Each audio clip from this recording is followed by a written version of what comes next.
Hi, everyone, and thank you so much for this opportunity to talk to you about a topic that I'm really passionate about, which is what separates a good and a great product manager.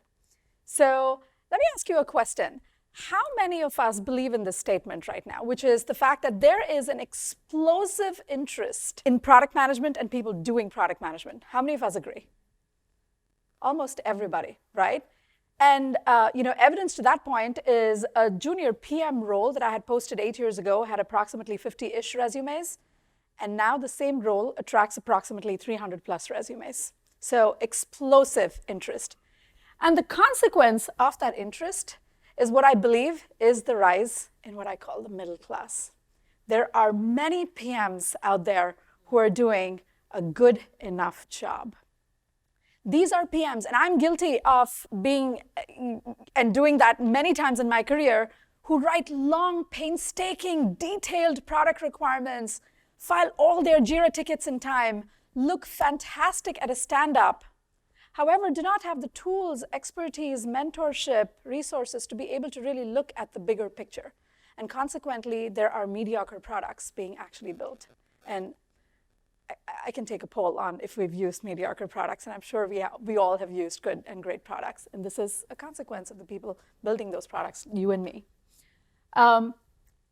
So what I'm passionate about is the difference that separates the good and the great. And I hope if you are a junior PM, if you are a PM that is looking for product management opportunity or looking for junior product management work, I hope this presentation will give you some tips and tricks for you to be able to focus on the things that really matter in your hiring and networking conversations.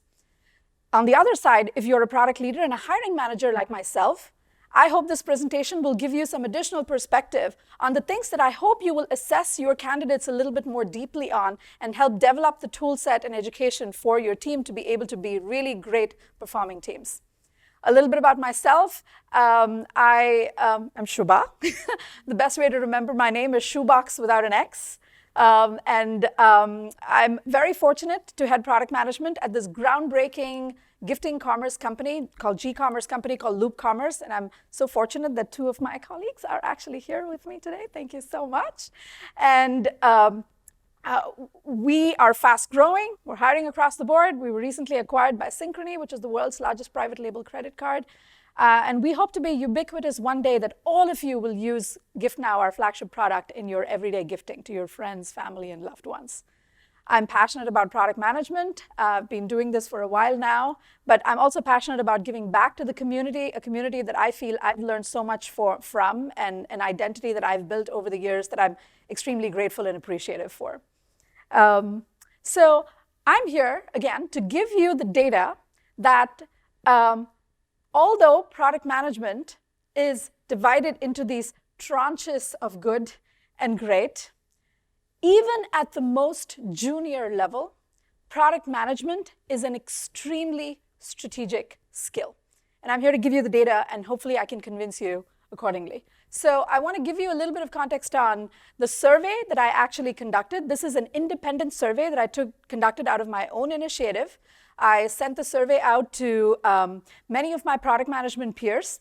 And I want to share with you some of the results on what came back as what they view as some great product management traits. You guys ready to see the results of it? All right. So again, this is an independent survey. I sent this to my peers. These are peers who have greater than 10 years of work experience. I'm very fortunate that almost 50 of them responded. A couple of you are actually here in this room, which is, I'm very thankful to all of you. My research North Star for this survey would something be on a global scale, and also something would be to be able to research this with cross-functional stakeholders like design, engineering, marketing, et cetera. So I hope to get there at some point of time. But I'm here to share you my MVP of the research that I have about what separates a good and a great PM. All right, so the survey was pretty simple. I asked 3 questions. What are the top functional traits of a great PM, top personal attributes of a great PM, and the top strength of a great PM who's either worked for you or you've worked with? So it's a very simple 3-question survey. And I gave opportunity for a lot of verbatims in terms of, and I gathered a lot of rich content in terms of what people actually mean behind some of those responses, which I'm dying to share with you. So the results. Top functional skills. Any guesses on what you think the top functional skill came out as in terms of great PM? You're absolutely right. So it is product market fit. The science and art of creating a product that actually meets a need in the market and for the customers is a key strategic skill of a great product manager. And I loved some of the verbatims, and I wanted to present a little bit of that to you. And one of my favorite is the one at the top that says, if you can get the strategy right, understand the market, and understand the buyer, the rest of the tactics fall like dominoes. And that's something I keep going back to, and it was very insightful for me. So now that I had this insight, I wanted to be able to go out there and say, okay, so what is a good framework for product market fit? What's a good framework? What's a great framework? And I didn't have to go very far. I actually borrowed it from Dan's book about product market fit, which articulates how the product, which is the combination of the value proposition and the experience of the UX, must meet the market needs, which is basically understanding the target customer and mostly underserved needs better than what the competition would. I hope you will agree, way better than executing and launching something that a business stakeholder actually requests out of you and backtracking the customer value out of it. I'm guilty of that. Moving on, top personal attribute of a great PM. Any guesses?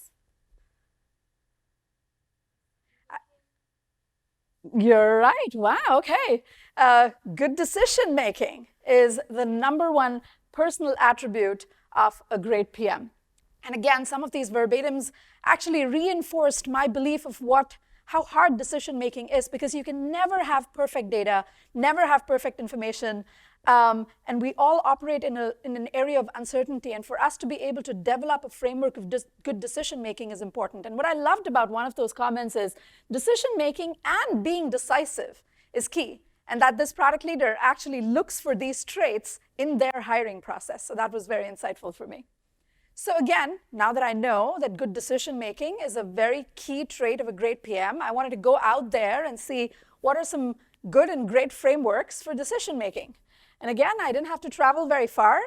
Gibbs' talk on wicked decision making is a fantastic 6-step framework that starts all the way from framing the stakes and understanding, is it a high stakes or a low stakes process, obsessing about the consumer and actually delighting the consumer in hard-to-copy, margin-enhancing ways, and really using a product and a company strategy that is measurable and executable, and making decisions quickly, especially if it's low stakes.